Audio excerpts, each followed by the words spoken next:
Telepathic interspecies communication.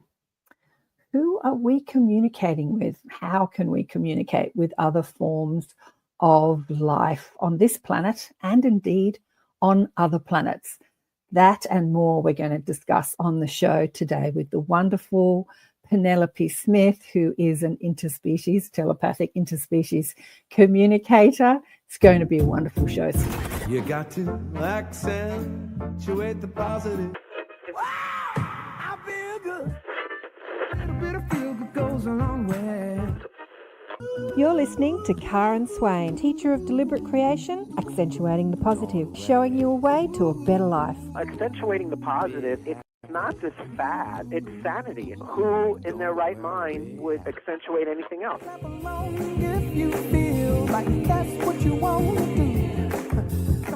Hello, and welcome to another show, Accentuating the Positive with Karen Swain. We are, of course, on the United Public Radio Network and the UFO Paranormal Radio Network, syndicated radio all over the world, and streaming live on about 8 different platforms today.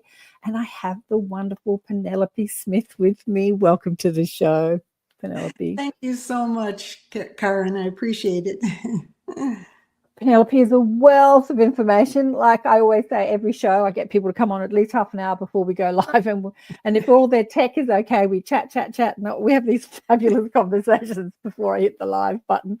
So there's a few things we've touched on today already. And I said, oh, can we talk about that on the show? Can we talk about that on the show?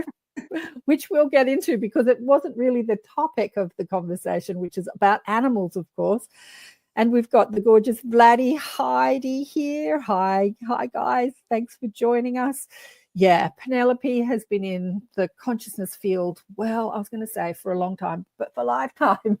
We were talking about that. So she's a wealth of information. You can ask her anything about anything, really. But you're famous for, and until Mary reached out to me and said, would you like to have Penny on the show? I hadn't heard about you. And then when I did, a lot of people started talking about you, going, oh, how amazing that you are, and you've been doing this, and you're an expert in this field. How did you get into it? Was it something that you were like, did you hit the ground running? Did you have all those telepathic communications online as a child, and then it just expanded? Yes, I like that, hit the ground running. I was always aware of myself as a spiritual being, was aware of my mission in life. And I was also aware that all other beings, no matter what their form, they were the same as me, only they looked different. They had different costumes. So I communicated telepathically, that is through thoughts and feelings, with animals from when I was a child. And I obviously didn't think of it as a profession at that time.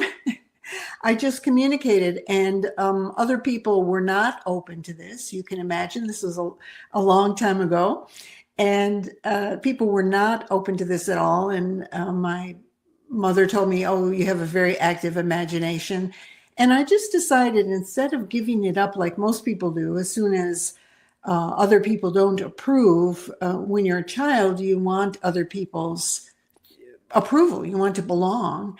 And so I just decided, no, I don't want to give up all my relationships with all these other beings for the sake of pleasing a few human beings. And so I just decided to keep it to myself. And I had the mission to make the world a better place, to help people to awaken, really, because I was aware they were not aware of who they were. They were not aware of their spiritual nature. And I just looked at, as time went on, how I was going to do this, what profession was I going to be in, how this was going to evolve, and different opportunities opened up. I became a spiritual counselor for people. And then I applied the same principles and techniques to animals with incredible results in the early 1970s, and found that this was really wonderful. Of course, I loved animals all my life. And I just went, this wakes people up, because they hear about what their animal is communicating. They listen to their animals being aware of themselves as spiritual beings, and they wake up to their own spiritual nature by recognizing it in their animal friends who they love. So I found it the perfect venue. I was before focusing on people and helping them through their difficulties and their traumas to help them to get the burdens out of the way so they could realize more of their true nature. But I found this to be just absolutely incredible. Animals were the perfect communicators for this. They showed the way. They were not afraid to communicate about their true nature. And people were astounded. People became more and more aware as they became aware of what the animals could think and feel and decide and how aware they were. It just was the way for me. Yeah. Beautiful, beautiful. Vladdy says here, I hope some animals can forgive me for my wrongdoing. That's interesting, Vladdy. I wonder what wrongdoing you think that you've done to the animals. I had, someone called Garnet Schulhauser on the show many times, whose spirit guide woke him up about 10 or 15 years ago. He was a corporate lawyer before that, and showed him many things across the cosmos. But when he realized that his little dog was the same soul as any other soul, I think that I asked him, of all the things that you've experienced, what's the thing that's been the most profound? He said that, realizing that. And he said when he was a busy corporate lawyer and he'd come home exhausted from work and the dog would be at the door, barking, hello, hello, hello. And he could be like, go away, I'm tired, don't hassle me. He just like you, Vladdy, he was like, please forgive me. I didn't realize, like he didn't realize that it's, a soul is a soul. It's not an animal soul and a human soul. It's just a soul. Right. What do you want to say about that? And do the animals need to forgive us humans? Throughout the years of communicating with many thousands of animals of all species, I feel like the greatest thing that I have learned from animals is their tremendous compassion for humans.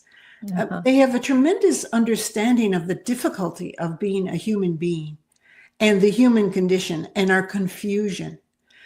So you'll get animals being right there for you over and over again because they get it. They get that you don't get it, that you don't understand who you are, that you're confused, that you need help. And I give the symbol that I got, how they have the symbol of the pyramid of life and they show humans are at the top and all it goes down to the bottom where all these other supposedly lower animals. And I go, the pyramid is right in that the humans need the support of everybody else in that triangle. Right. And without it, they topple, they fall. If they deny their connection to animals, plants, the mountains, Mother Earth, all the other beings in the universe, they become disaffected. They become, as you can see in our society, mentally ill. Yeah. And so I looked at that and I went, when people realize, just like the indigenous people have been telling for all these years, and still the indigenous people on the planet hold that we are brothers and sisters and we rely on the animals and the mountains and the earth. We rely on them for our wholeness, for our sanity on all levels, mental, physical, spiritual, everything.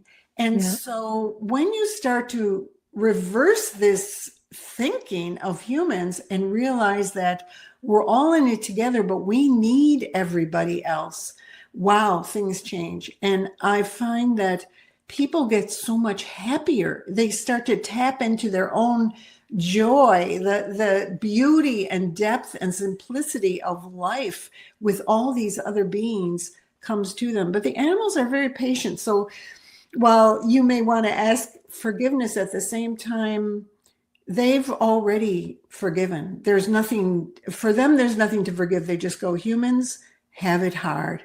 and they're Yeah. very unconscious. And so I'm just going to be here and keep loving them and understand them, and they'll wake up. I get it. So this would be all the animals that we, slaughter and put in cages and force feed, to make pate, and all those animals. Are they forgiving us as well, do you think?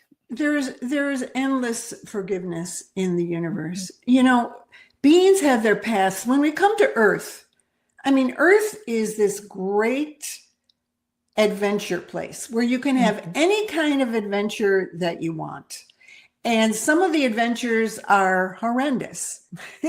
Yeah. And so sometimes for a spirit on their journey, a soul on their journey, who takes on animal form, is learning, say they're taking the form of a dog, they're learning this incredible love and devotion.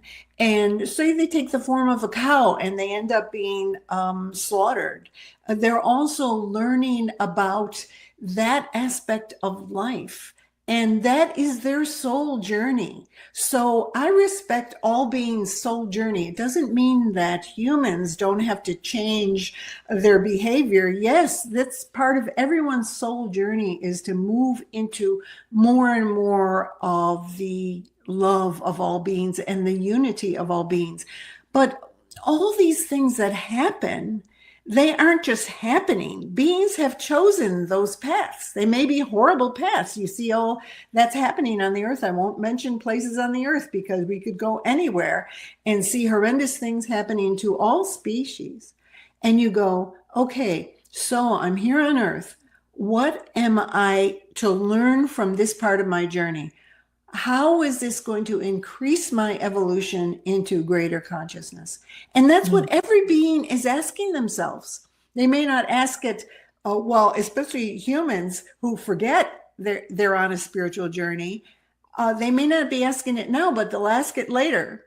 They'll go, okay, what was that all about?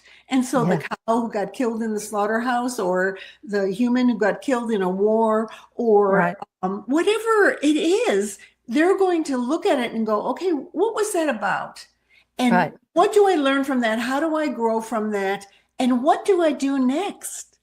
So their next step may be, okay, I think I'm going to work to end war. I'm going to work to end whatever it is they went through, or whatever it is they're going to learn. That's their business. Each individual has their sacred contract journey. And what they decide to do on that journey. So a lot of people get very incensed and they blame humans. And I just go, we're all in this together. And you just have to look at your own journey, what you're learning from it. And you can learn from others. You find out what they're learning, what it's about to them. And then you learn from them too. Yeah. So like all souls, before we embark on the challenge of the physical journey, we know what we're up for. So like an animal that is going to be a veal stuck in a cage its whole life and die after 6 months of life, or a year, or whatever it is, or a goose that's force fed, or a pig the soul embarking on that experience has chosen that. And then after they've had that experience and they've felt what it was like to be a physical being and to have that incarceration, now they make decisions about what next. So maybe a lot of the angry vegans that are very passionate about compassion for animals have been those animals, maybe. And then there's the other side of the coin, Karen, where one time, I'll give you an example. I went to a zoo. I used to love to just go and communicate with the animals at the zoo and see if there was anything that, we could do together to help with their situation. And there was this one leopard who was going back and forth. You know how they pace in their cage? Yep. It was going back and forth. So I just sat there, and he paid no attention to me. I was trying to connect with him and he didn't want to connect. So I just sat on the bench near him. And I said, if you wish to communicate with me, I'm open to it. And you can tell me anything that you want about your life. So it was very interesting. He stopped his pacing for a brief moment, looked at me, continued to pace, but communicated with me.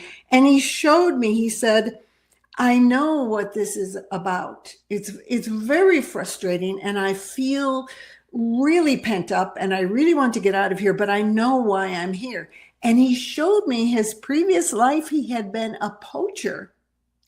He had been killing endangered animals, including leopards, and selling them for their pelts on the black market. And this was his, what happened to him. He had to, obviously they call it karma. And he had to experience what it was like to be a leopard who was mistreated, because basically in the zoo situation, and in those days in particular where it was all cages, it wasn't natural habitats, or they didn't get to roam around hundreds of acres like in some places they do now, but it was just a cage, horrible situation. And so he got to experience the life of the beings whose life he took.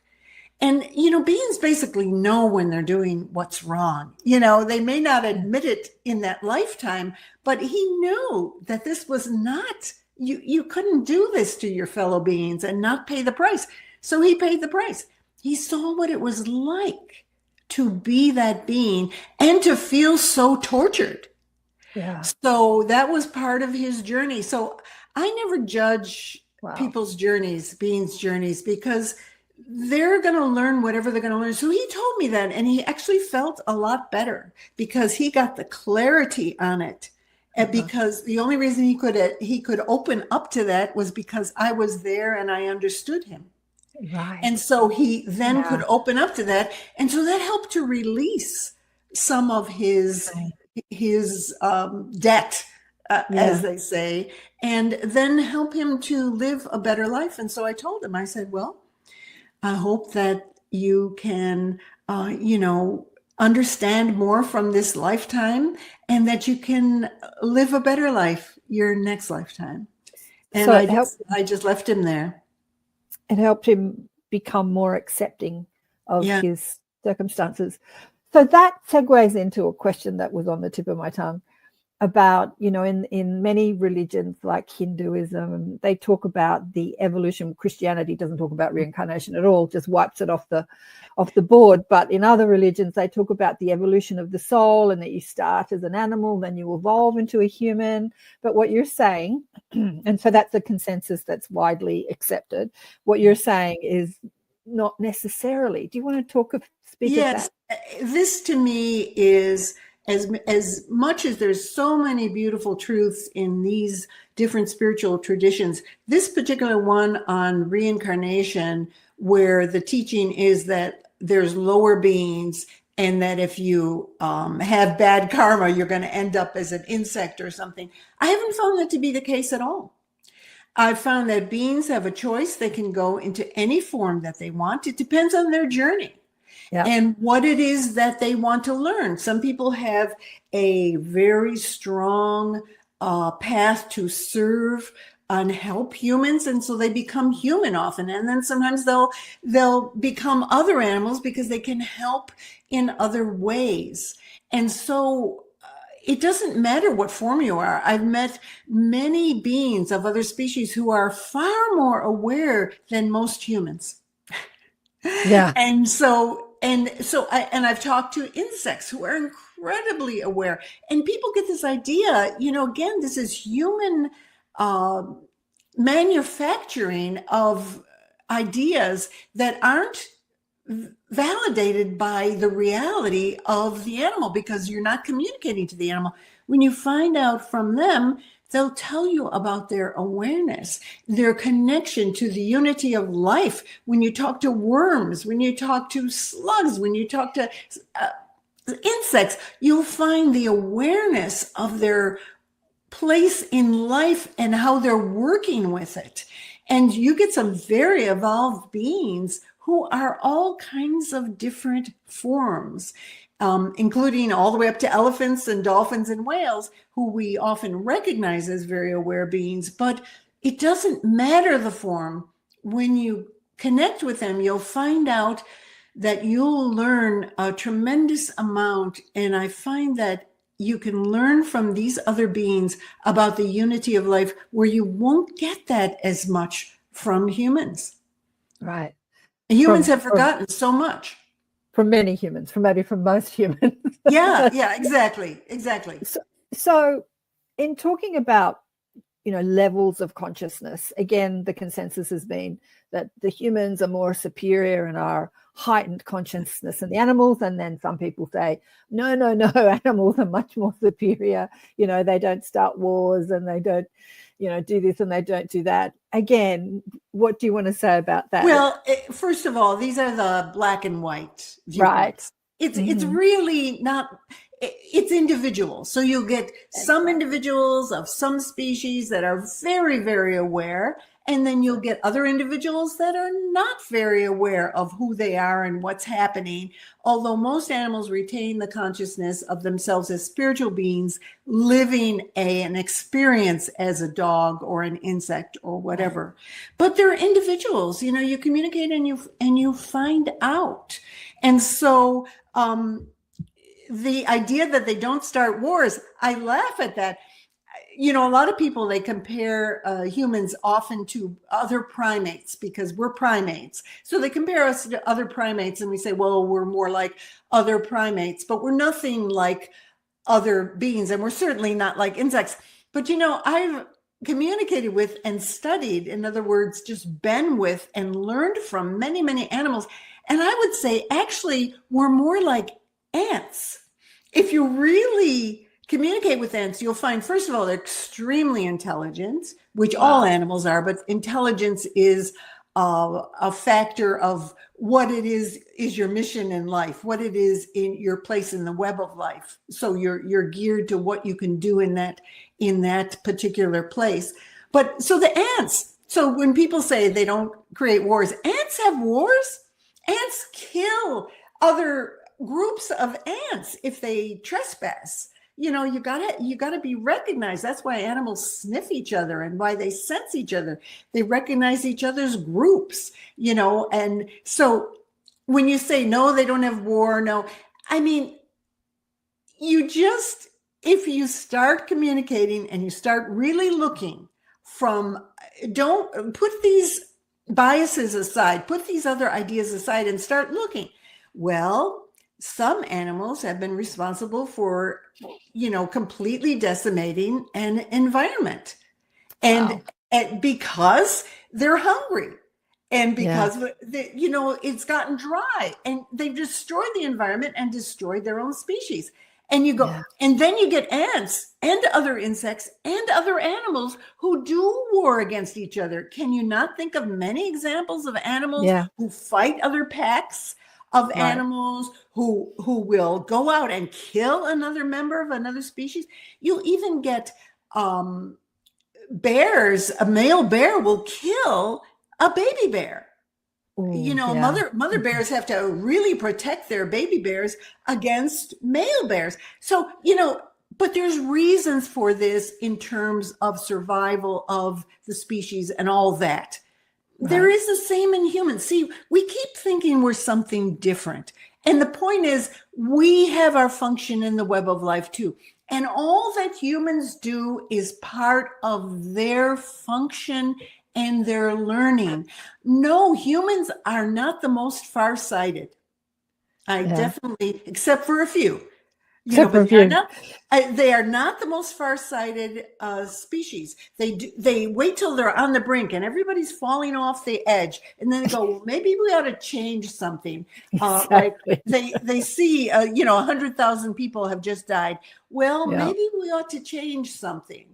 Yeah. And to me, I go, why denigrate it? Why call it something terrible and all the animals are better than us? This is the thing that other people have said, and other people go, okay, we're superior. And it's not about superior or inferior. It's about this is the playground full of adventures. Yeah. What adventure do you want to learn from? Yeah, so the message would be, the resounding message would be that, like humans, there are different levels of consciousness throughout the animal kingdom, even with the same species. So there are different, of the same species, different levels of consciousness in animals like in humans, and don't put it in the black and white, all animals are less conscious or more conscious, because I think that it's the animal lovers that say that, animals are far superior to humans. But there's a lot of animal lovers that I've spoken to over the years that I don't like humans. I only like to, to be with animals, not humans, because humans are awful and animals are better. They get very black and white about all this stuff. But look at that, Karen. It's the reason people get so upset about humans and then make animals the angels is because they're looking in the mirror. When you look at another human, you really are looking in the mirror. Right. So you look at them and you go, oh, I don't like what they're doing. Well, what is it, as you know, the principle, what is it you don't like and accept about yourself? We've got the human condition to deal with, to love and accept before we can fully evolve into union, even with ourselves. Yeah. So people get all tied up in knots about, why even think about superior and inferior? It's irrelevant. We're all in this together. We're all working the game of life. How can we cooperate with each other?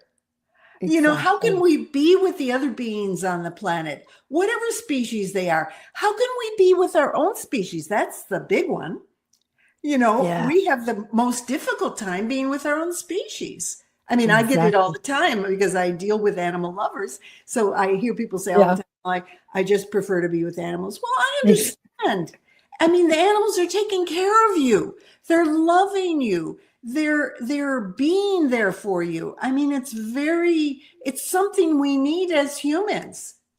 Yeah. And so particularly if you're not getting that from humans, I mean, you really value it.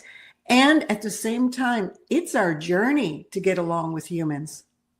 Right, exactly. A hard journey, but there's quite a few comments and questions here. But Patricia says that she loved your books, and I forgot to mention your books. Great story, loved reading it in the books. Let me speak about your books. I even forgot to read your bio because we just got straight into the conversation today. But so Penny has. Let me remove that from the. It's Penelope, by the way. Sorry, Penelope. Sorry. I know lots of Penelopes that call themselves Penny. Penelope has 3 books. Animal Speaks, The Animals and Spirit, and Animal Talk. You said that Animal Talk is the one. Is that the one that you wrote first? That's the foundation book. That's the how-to book.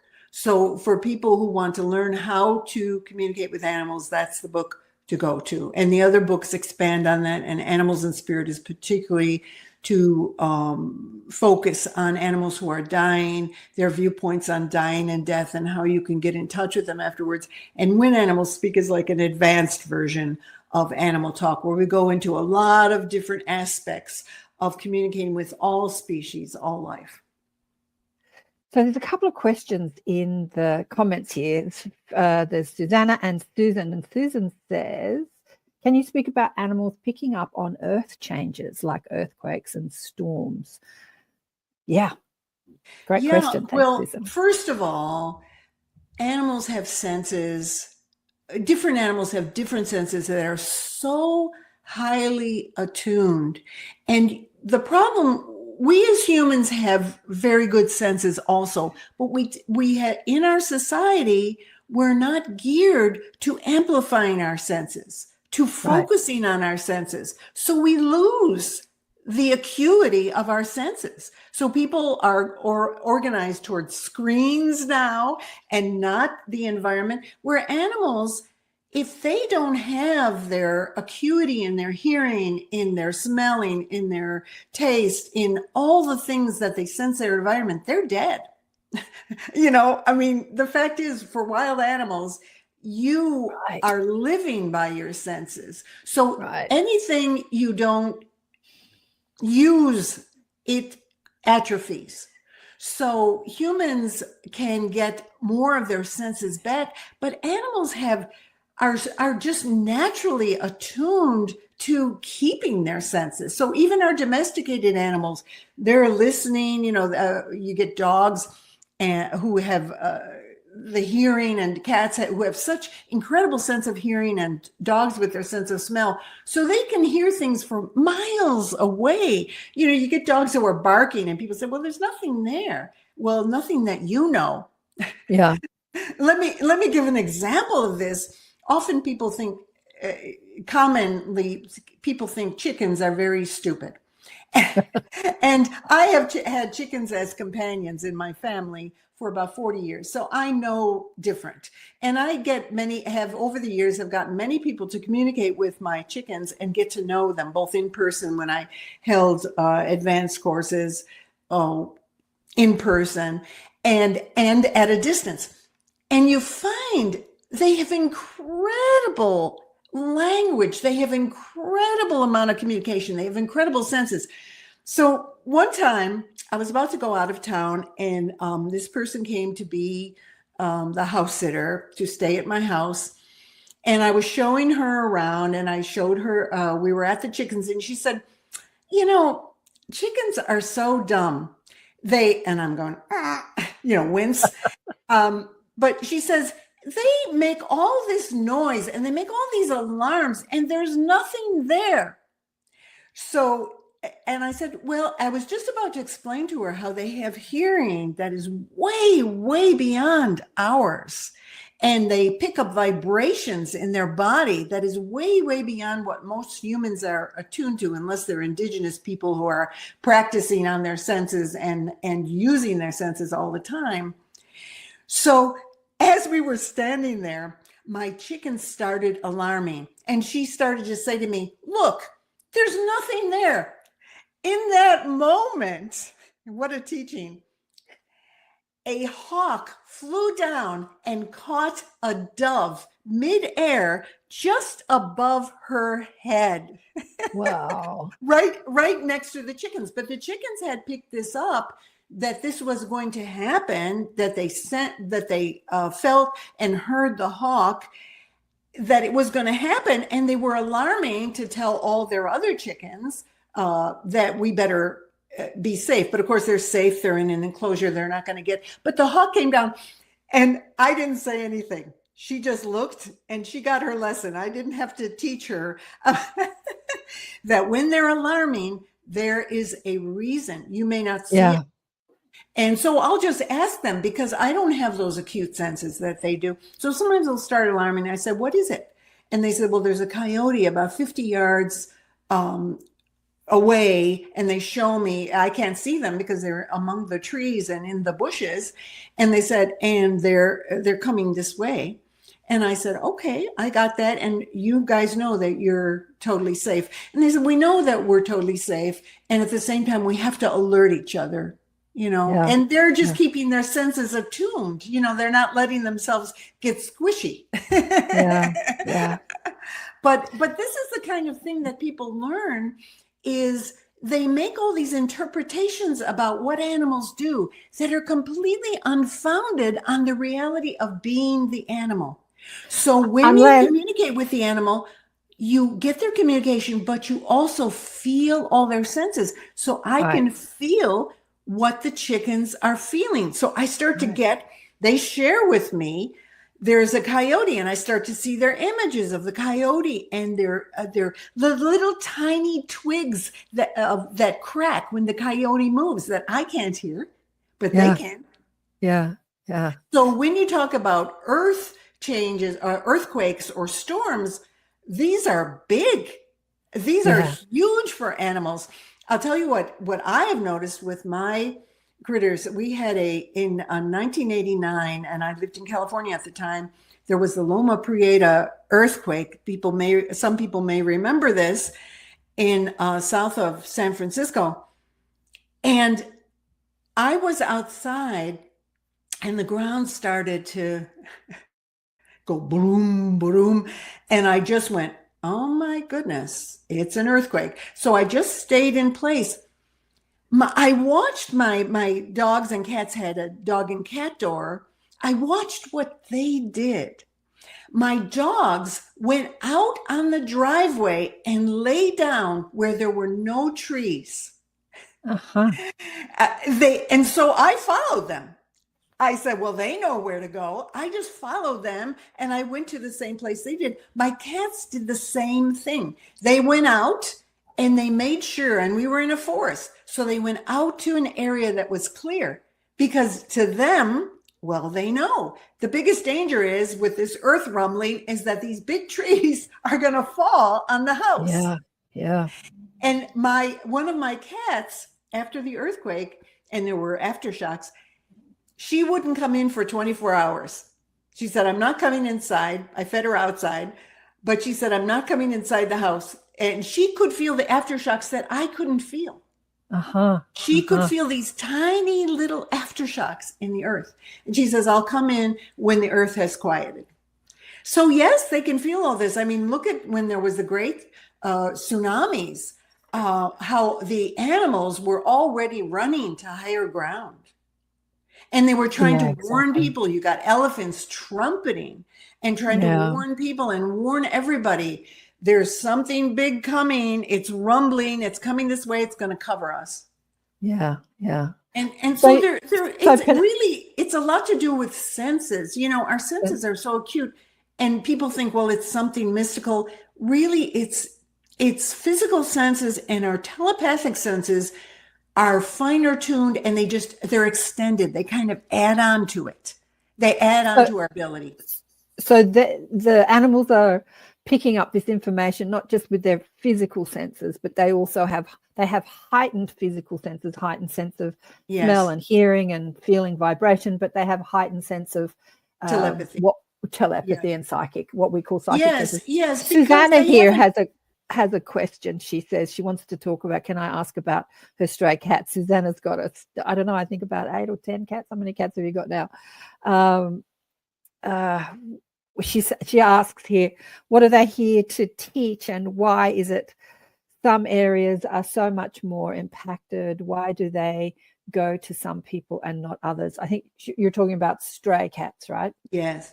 She mentioned stray cats. So when people said, what are they here to teach? Now, each of them has their own journey. So while you may communicate with the group, and there may be a group leader that you can communicate who says, well, we're here in this area for this reason.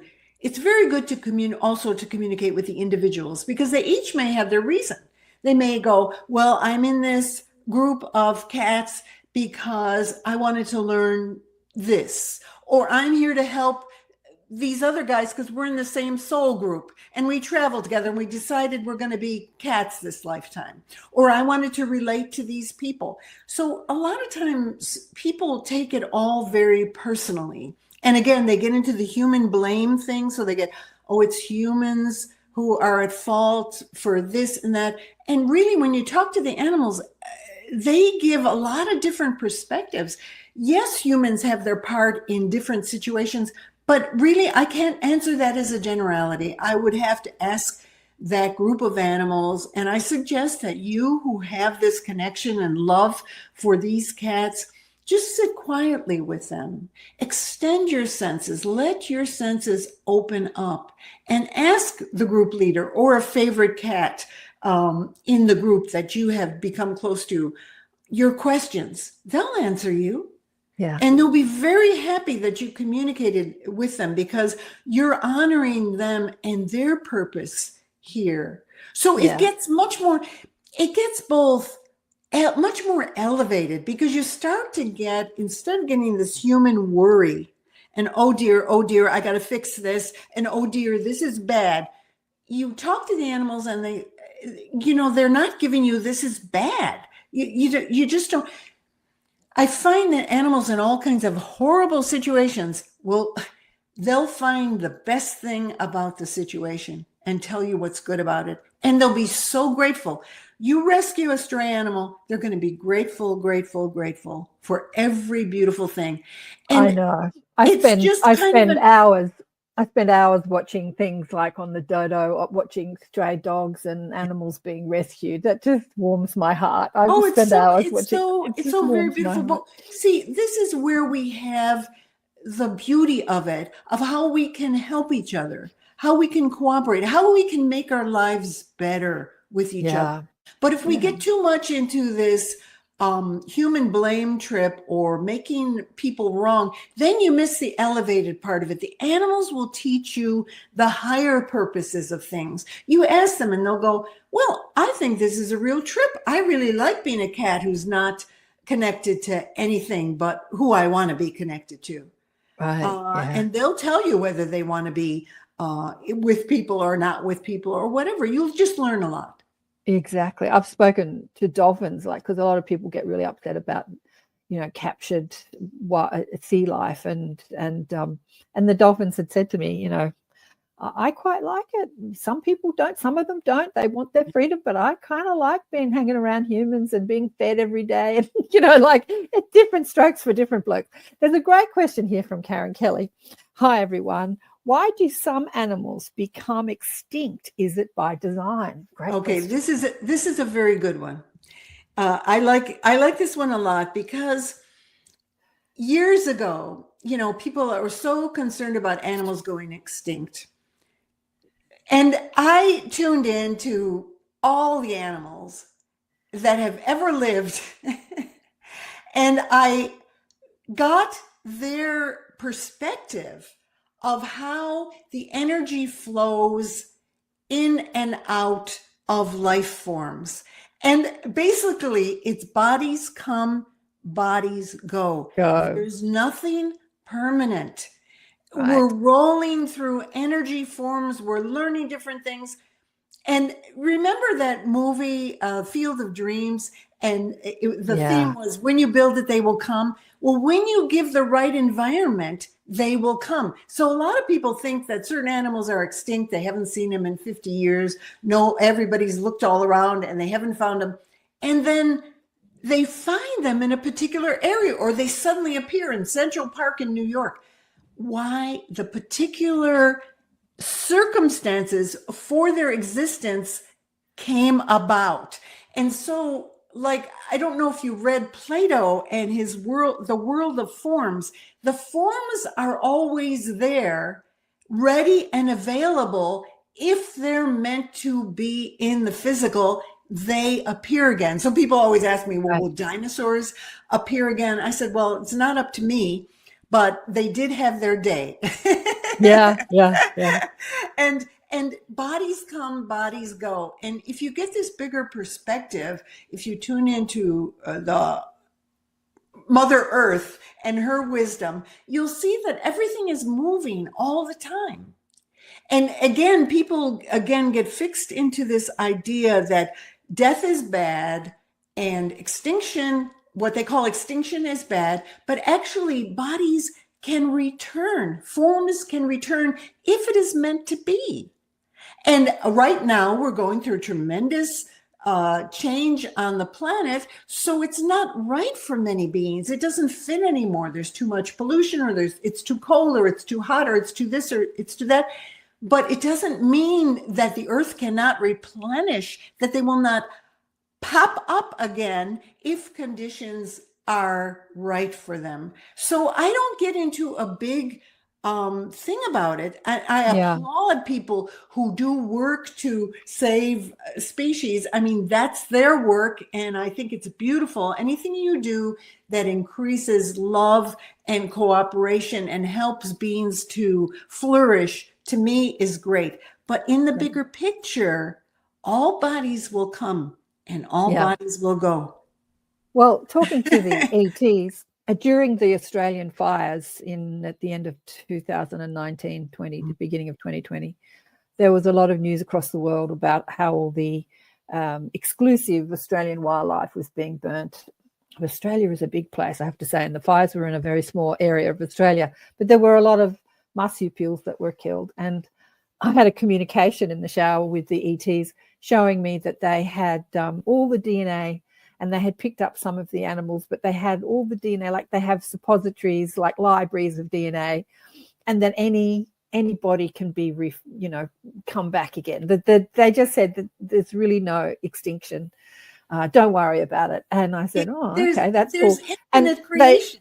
There's infinite creation, exactly. And also I was watching something recently, the Tasmanian tiger, which was a tiger-like looking animal that lived in Tasmania, exclusively in Tasmania. There's a lot of animals in Australia that are exclusive to our land that was purported to be extinct, but there have been over the years sightings of it. So it's not exactly extinct, but it's just elusive. But yeah, it's fascinating. And sometimes animals will go into another dimension. There are many animals, and I have many times swum with dolphins and whales, and they are very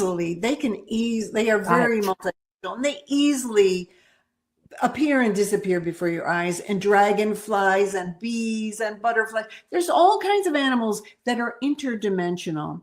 So when conditions aren't right physically and all the animals are, suffering, it's not working for them anymore.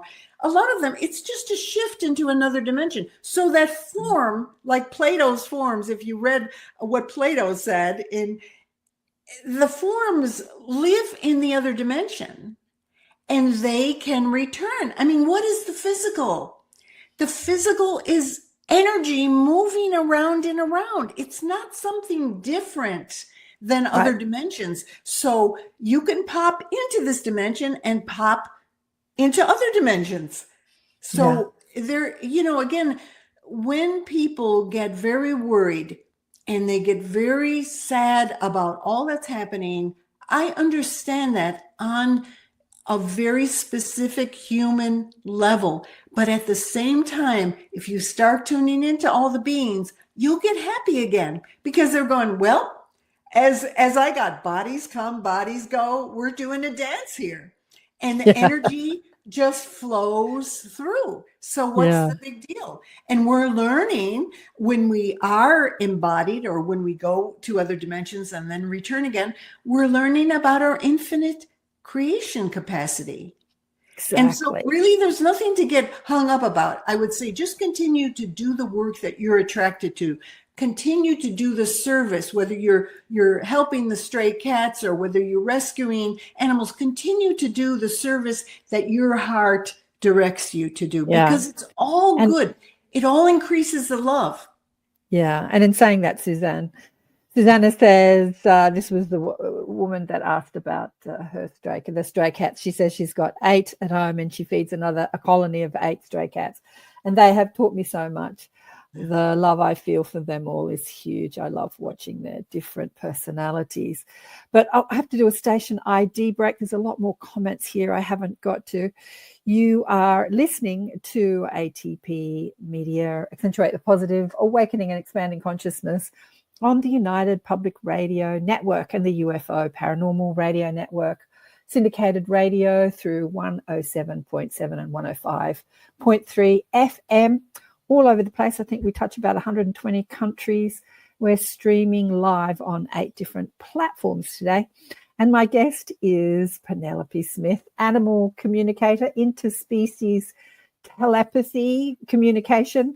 I want to get into, you were talking about dragonflies, and I instantly thought of dragons and Sasquatch and many extinct or mythical animals. Have you, and I also want to talk about other species, like if you are telepathically communicating with dragonflies and cats and dogs and geese and chickens and everything. And dragons, yes. And telepathy is telepathy. You're also communicating with ETs and spirits and angels and dead people. And so you can communicate, once you expand those abilities. I don't call them gifts. I call them abilities. I think we can all do it. Yeah. But Sasquatch and dragons. I love Sasquatch. Let's talk I have had about so much that. experience with Sasquatch. Now, one of my memories, and I have a lot of, when as a spiritual counselor, I worked with past life regression, and I did a lot of past life regressions myself, and I just recovered my memories. And one of my memories was being actually Yeti, which is related to Sasquatch, another version of Sasquatch, in the Himalayas. And I lived a lifetime, and my mission was, I mean, I loved it in the cold. I loved the snow. I loved having that form. It was so beautiful, but we were interdimensional. So we could, if humans came along, we could quickly shift. Sometimes people would see us and they would go, oh, or they would see the footprints, but then we'd shift. But I remember one time there was a big avalanche and there were a lot of humans that were covered up. So I just uncovered them. And that became part of my thing that I like to do, is to help humans who got in trouble in the mountains. And I found that as a Yeti, my awareness was connected to many, many beings on the planet and off planet. And also that as a Yeti, you didn't have to die to leave the form. We were very able to shift. So I would just get another of my tribe, another being who wanted to experience this, and I would just leave. I would just say, okay, I've had my experience. I've done this beautiful thing, because it was a very highly connected thing. And now it's, your turn, if you'd like. So then we would just shift. And that was not a big deal for us. Yeah. Now, I have to tell you another experience, which was very visceral and happened to me in this lifetime. Now, I've been aware that there are Sasquatch and that they're in different places, but they're interdimensional beings. This is why people often will see them for a short time, then they don't see them anymore, or they'll see imprints, because they come in and they go out. They don't really want to be close to people, because most people are less aware than they are. Now, there is a particular smell. I had this experience. I was visiting a friend in Malibu, and I camped. I used to camp with my dog in my car, and I was out in the car, and I smelled this smell, and I went, oh my gosh. It's the smell of, if you've ever been in the old time zoos, where, again, I go back a lot longer than a lot of people. So the old time zoos, they really smelled. You go into animal houses, and it was really strong. It's not so much nowadays, but it was very strong stench. Well, this was the same smell. And there I am in my car, and I'm aware that one of these beings, a Sasquatch, has come into this dimension. And I have heard of other people who have mentioned smells. People have different experience with them, and there's different tribes of Sasquatch. So anyway, this being wanted to communicate to me, and my body got scared. I'm going, oh my gosh, if they come and they're right outside my car, oh my gosh. And then there was this experience of uniting with them, that he or she, there really wasn't, didn't matter, wanted to unite because I could telepathically communicate. So we communicated, and I could feel the union, which is very common with telepathy, that you feel what other beings feel. And he just wanted that particular experience. And I said, and I let him know, my body's a little bit scared, so I would prefer if you don't materialize or try to get into my car or anything like that, okay? And that was an experience. And I personally can communicate to any of them around the planet if they want to communicate. I don't have to go see them or try to find them or get them to materialize. But this was the first time in this lifetime that I experienced a physical manifestation of them. So that was interesting. Wow, I'd love to. We call them down under, we call them the Yowie, and they've got different names throughout the planet. They're all over. They're all over the place. But when you talk about them being interdimensional, I mean, so are we. I mean, we're all interdimensional. But what you're saying, this is a question I have. So, do they have the ability? And I'm thinking of a book that was made into a movie that names escapes me. Do they have the ability to be in their physical body and then to shift their frequency, dematerialize? Yes. So that their physical form is not cannot be Exactly. perceived through our physical senses. So Exactly. therefore they're invisible to us. They're invisible. So while we are all interdimensional beings, and I have experienced my physical form disappearing and Right. reappearing, I have Right. also experienced other beings' forms disappearing and reappearing. Most human beings are not conscious of that ability, Right. or can use it consciously. And to me, there's not a whole lot of use for it, except if you're trying to get away from, nasty people or something like that. You want to go invisible, like get your magic cloak on or something. But with a Yeti or Sasquatch or whatever names they're called in various places, they live in a their dimension is a dimension of connection. Humans in their physicality are not in a dimension of connection. As you can see, a lot of humans have a lot of difficulty. Many, yes. Most, not all. And I'm thinking about the many. Again, Yeah. I've met many, many beings who are very conscious, and people are waking up all the time. So I thank you for that adjustment.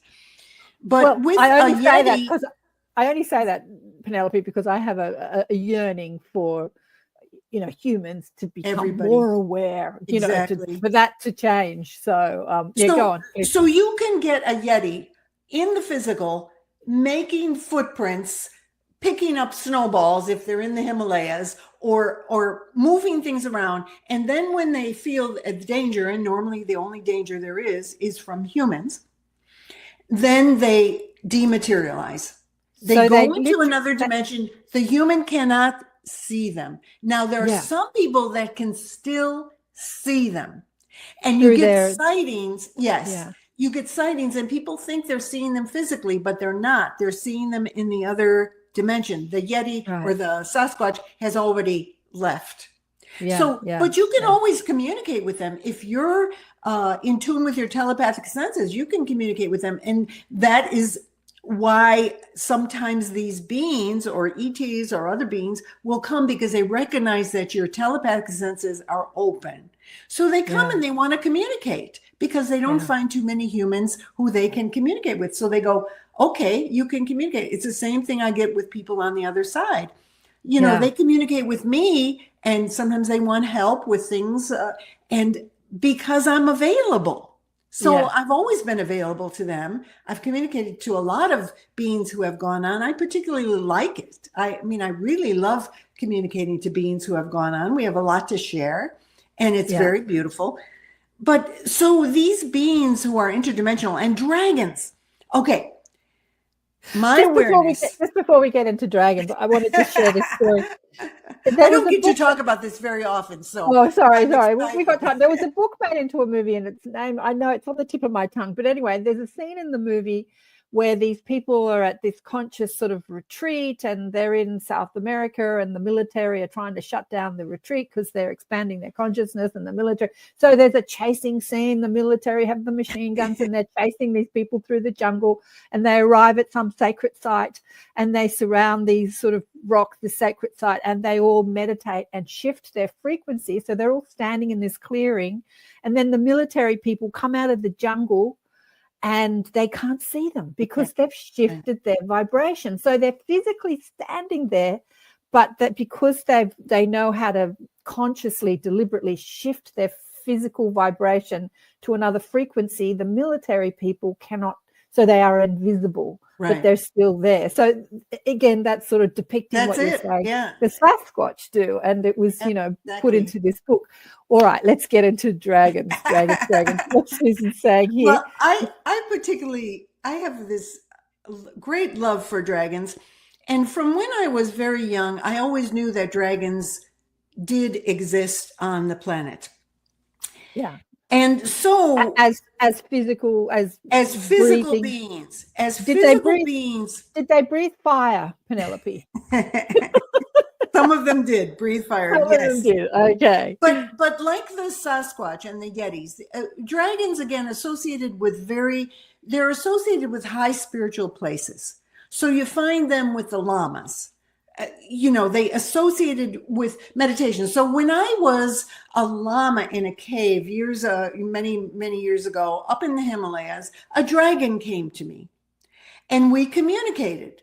And the dragon had particular something wanted to communicate to me about, and it was very spiritually aware, and we communicated, and the dragon acted as a protector to me in my cave because I was there and people were coming to me for awareness and for healings and all these things. But the dragon was most of the time invisible. Now, other people could see dragons. Other people were aware of them, and dragons did fly around. And then there came a time when it was no longer safe. It was no longer right for them to be visible on Earth. So they pretty much disappeared from the Earth. But other people are still aware of them, and you still can communicate with them. It's the same with unicorns and all these that are called mythical beings. Right. These are beings that are interdimensional beings who can walk on the Earth, but choose not to at different times, because what's the point? What's the point when there's billions of humans who actually do not want to have anything to do with them? But I have heard from other teachers that many of those mythical beings will return as physical beings as consciousness shifts on the planet. Exactly. Like they moved away because we just got so out of control. And you got it. Yeah. Yeah, that was my awareness also. The same with dragons, with unicorns, with Yeti, Sasquatch. They're not going to put themselves in a position of having to be in a lower vibration. Right. And so to relate to people, you have to relate in a lower vibration. So they just went, there's really no point. Yeah. We're out of here. Yeah, exactly. But they'll return as we shift. We shift, like even the gnomes and the elves and the elemental beings that are physically on our planet, but just like we spoke about the Sasquatch, they're here in physical bodies, but their physical bodies are a different frequency, so we don't perceive them through our five senses. Unless you expand your psychic senses, then you can perceive them. Vladdy has a great question here. What tasks did dragons do? Great question, Vladdy.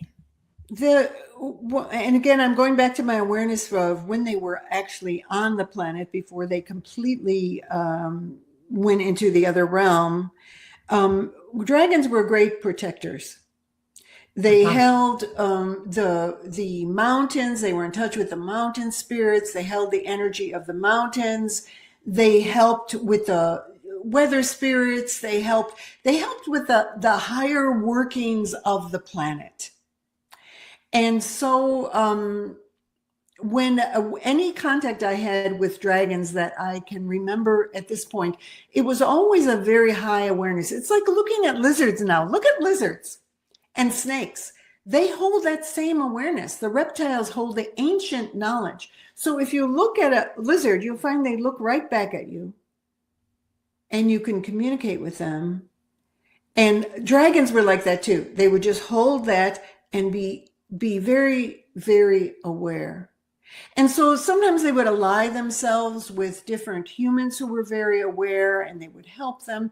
They had a lot of function as holding higher energies and making the balance. Actually, it's what everybody does. When you look at all the roles on planet Earth, everyone has a role to help with the balance on the Earth.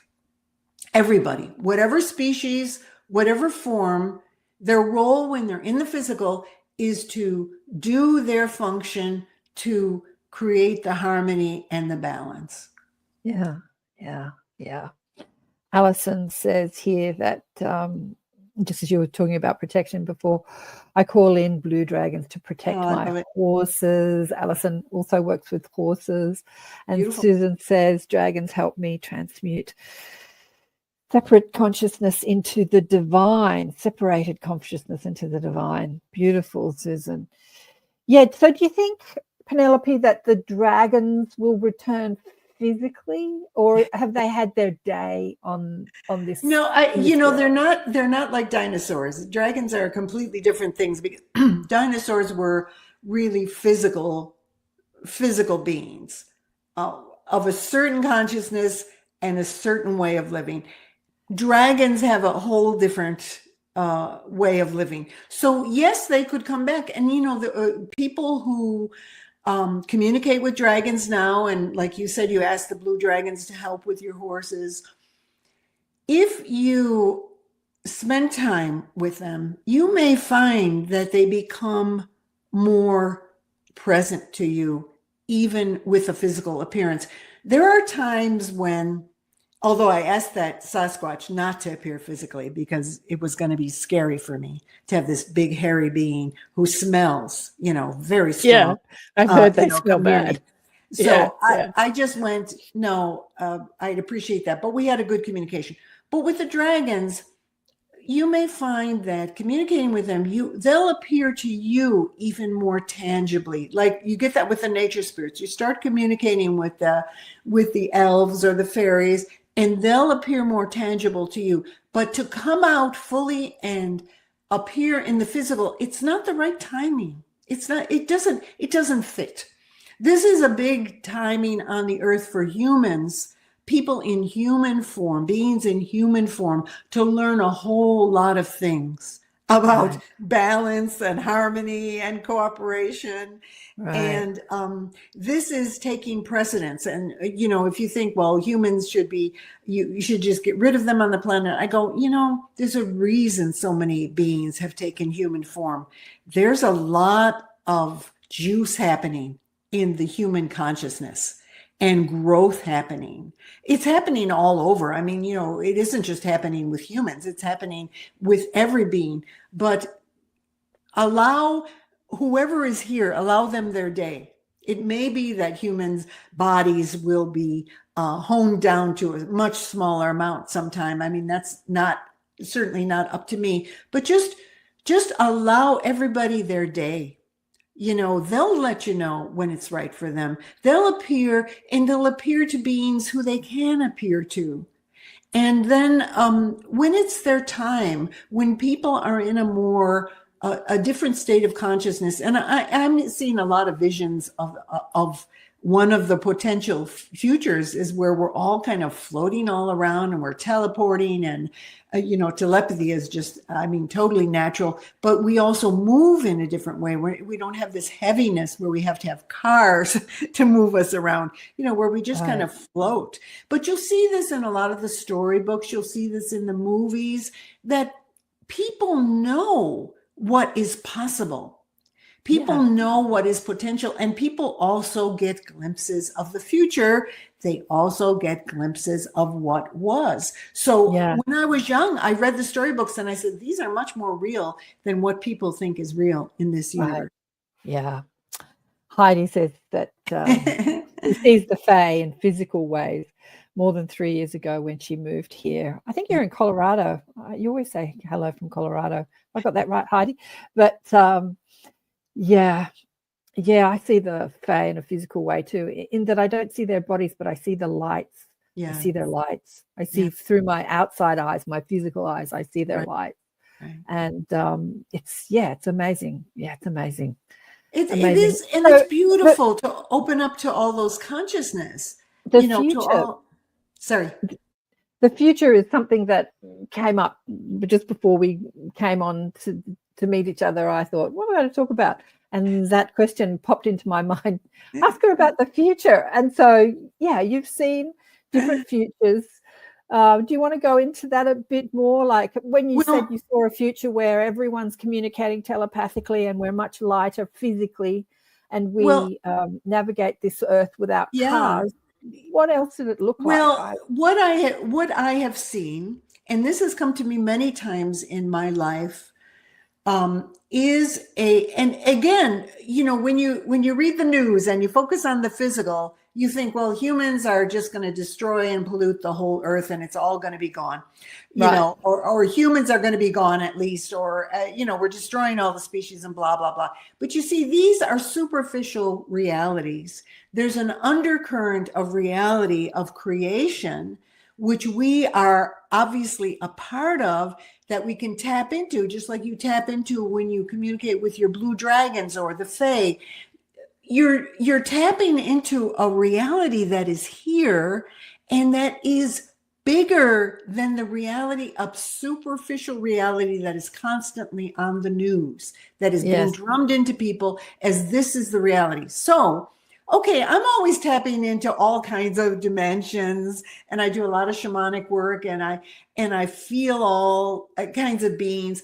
And it has been shown to me that one of the realities that the people who want this, again, we have a lot of choices. So I feel there can be branchings, like people who haven't had enough of murder and war and torture, they'll branch into a reality, an earth reality where this is still possible so they can learn from it.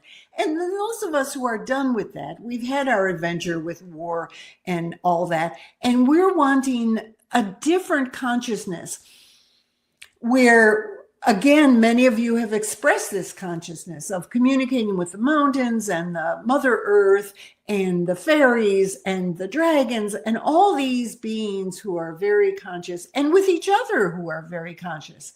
Okay, so what I have seen is that there's a reality where a lot of the human the consciousness that will continue to stay in the reality of harm to others. Let's just call it harm, where you're pummeling each other's bodies. Okay, that's going to be on one level, but many of us are not in that consciousness. So either you go to other dimensions, or in this dimension, you create another reality. So what I have seen is there will be a smaller amount of humans, but many humans who are very aware souls, who have woken up to their abilities to be united with all life, all consciousness, whether in body or out of body. And so I see us floating. I see us floating around. So when I want to visit a friend in another area and she or he or whoever wants to live somewhere else, I just float over to them, but it takes no time. So okay, teleportation. I'll be at your house in 30 seconds. So teleportation. Like teleportation. But floating. It's not even like teleportation like they show in the movies where you have to have a machine, you go into this and your molecules dissolve and they reappear. No, you just kind of float and you're in their space. So it's space and time are altered. Similar to how we can do that in other dimensions, time and space are not the same. I was going to say that sounds like the astral world, where when we're in different levels of different astral worlds and we're in a physical form, but it's an astral physical form, so it's more subtle, and time and space is altered. But thought creates more quickly. So when you think about someone, you're with them rather than having to travel to be with them. But and there are different levels of density in astral worlds, like there is on physical worlds. And what I saw though is that it's our Mother Earth here, who we love so much, and she has recreated it all for those who want to live in that kind of harmony. So I can go visit you in Australia in the blink of an eye. I just say, okay, Karen, do you want to meet here or should we meet over here? But we still have time and space. We still have awareness of, I live in the desert over here, or you live over there, but we can transfer very quickly. Anyway, I saw communities. I saw people still growing things. There were things to grow. We weren't so reliant on denser food energy. We got more energy from just feeling it from the plants and the animals, just transferring energy by our consciousness rather than having to put food in our mouth. pieces in our mouth. A bit like how a plant feeds itself. Like, what's the mechanism called? Synthesis. Photosynthesis. Photosynthesis. Through light and So anyway, it seemed to be quite easy. And, it's interesting to me because there's so many different realities in other dimensions. And when I talk to my friends, and I have many friends who have gone on, and they show me their experiences, and sometimes they, completely dissolve into unity, and then other times they come back into, some form of identity. And their experiences are all different. Some are sitting in different gardens, and some are doing different things. And I go, well, but I feel that the earth is destined for a reality that is coming, that we're all sort of creating together. When we talk about dragons, and when we talk about this time and space ability, we're sort of creating a lighter reality, but that is still earth. Yeah. Mm-hmm. It's not so, because a lot of the things that make it hard to live on earth are the survival issues. Right. That we get hungry and we have to feed ourselves. Then things get scarce, or people think they're scarce when, of course, they're quite abundant. But, that requires cooperation and sharing. And humans, again, have the human condition of the greed and the this and the that, all of which we're transmuting, we're accepting and integrating and transmuting into love. When we get there, when we get into this, I feel like we're going to have it will be earth, but it's going to be really, really beautiful. And we won't be stuck in the survival modes that end up creating conflict. Even animals, and have conflict because of survival modes. They end up killing each other, or they're competing. This is a question I've asked other animal communicators too. As we evolve to a more conscious earth where we're not in survival mode, so a lot of animals, hunt and kill other animals to live. And to us, it looks quite violent and gory, blood everywhere. Do you think that will shift, or will that stay the same? Do you think that as we move to a less violent earth? Yeah, go on. Yeah, I feel that the survival issues are going to change. In other words, we won't have to be fed on dense matter and take each other's bodies. Because whether you take plant bodies or animal bodies, it's all the same. So even the animals. Yes, of course. Into that consciousness. We're all evolving together. See, this is again, I find, with some human spiritual teachers, they think that animals are something different and only humans are evolving, but we're actually all evolving together. So at least in my world, there will be all different forms, and there will be many animals.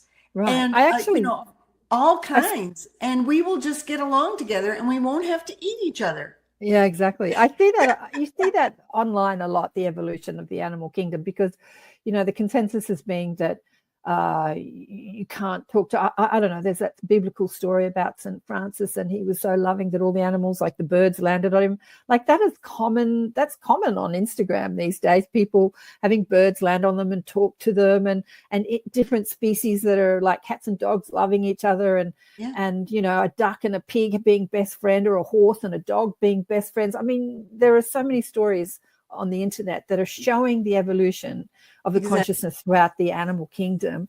We've got about just over 10 minutes to go. Penelope and I were chatting before we went live about past lives.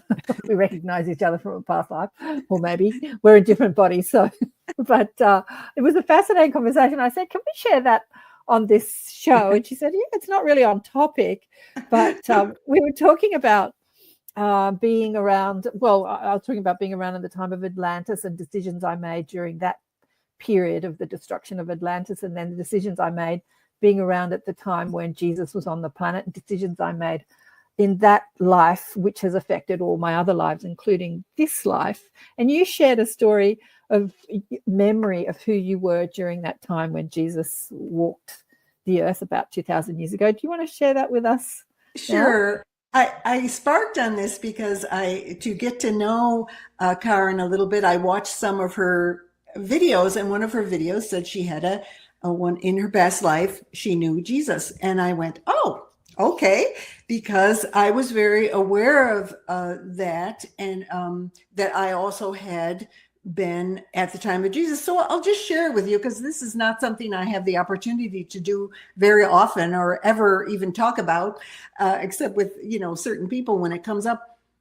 But when at the time of Christ, Jesus Christ on the earth, I was a Jewish prophet. I was walking around the desert and I was blind. I had been born blind, and I had a lot of followers. And you were male. And I was male. Mm. And I had a lot of followers, and I just, it was what I was meant to do. So people fed me and they took care of me, and I preached to them, and helped them in any way that I could. So then I heard of Jesus. So I went to one of his gatherings. There were a whole lot of people gathering around, and I instantly recognized him, not with obviously my physical sight, because I didn't have any. I felt that soul and I knew him. And so I went up to him, and Jesus actually healed my sight. And he put mud over my eyes, and I healed my sight. Now, I actually didn't even need this to feel who he was, but it was a manifestation that he did to show other people that when you are attuned, you can heal. And so, and your touch is beautiful and aligned and magic. So then I just followed him, and I told my followers that he has the latest, he has the latest and the greatest of what I have been telling you. He is a prophet, and he is here to lead us into the greatest love. So that was my awareness of the time of Jesus. It was very special. Yeah, beautiful, beautiful. Do you remember? Because I remember I was sharing with Penelope that I've only had a couple of past life regressions, and both times somebody that grew up in a secular lifestyle with no religious upbringing, didn't even think about religion, kept seeing myself during the time of the crucifixion. And the thing that came up the most for me was the fear, because I was one of his followers. And during that time, with the persecution of crucifying him, they were sort of going out and catching and arresting all the people that followed him. And there was this persecution thing. But I asked my guides who I was, and they said to me, it's not important for you to remember that identity, because the ego gets in the way. But what's important for you to remember is that you made a decision in that lifetime that you've carried through all your other lifetimes, and that was to, keep teaching the message. Just keep teaching the message. Like, we're all one soul, we're all extensions of the source. The message that has been quite lost throughout religion, in all religions really. But to keep sharing the message. But look how many people now are carrying that light. Right. Are carrying that unity consciousness and that love, and that's what it's about. But it's a big thing, in our evolution. What Jesus brought was a big whoosh, and it takes people on their journeys, because again, they're not completed with the adventures that get in the way of that unity consciousness. So when they're completed, then they go, well, what's next? Well, yes. This is what's next. Yes. Exactly. And I was sharing with Penelope that I was watching a show about Jesus, and many of the times I watch shows about Jesus, I have a memory of what happened. I'm like, that didn't happen. He didn't say that. That didn't happen, which is kind of funny, because I don't think about it unless I'm watching something. But I was thinking about what he was teaching back then, and doing all these miracles, and how he had this elevated consciousness, and he had he could heal people. Many people on the planet are doing those miracles today. I've done it on myself. I've healed a cut instantly. I've healed cancer in my body. Just, like all this stuff that was considered miracles, it's just a level of consciousness. But he was speaking 2,000 years ago, to what we're just discovering now in this time. It's kind of interesting that the message he was bringing 2,000 years ago is being realized now. And including interspecies communication, talking to the animals, talking to the earth, talking to everything. But 5 minutes left. What about talking to intergalactic species? Do you do much of that, Penelope? I have, yes. And what have they shared with you? Well, for me, again, my memories are of being on other planets. This isn't the only planet, and this isn't the only dimension. And so when I started to go into my past lives, I was aware that I was, in many, many, many, many, many countless places. Exactly. On the earth in different forms. And when this lifetime, when beings from other places have contacted me, I always look at, well, what is the intention? What is this regarding our mission here on, awakening? And so I feel like people are attracted to what is necessary for them to grow. So if there are so many groups of beings of all different awarenesses. So you just get attracted to those beings of intergalactic beings and beings from different places. And when we're talking about this now, I feel just so many beings shining their light onto us. Just because we're acknowledging that there are all these amazing beings and that we are welcoming that light into our being. I keep seeing this incredible blue light keeps coming. Yeah. And we're welcoming that light into our being. To me, there's no question that there are gazillions and gazillions of beings everywhere. And some are very advanced and some are not. So you align yourself with whoever is helpful to you and that you're here to help too. So you can only do so much when you're in form.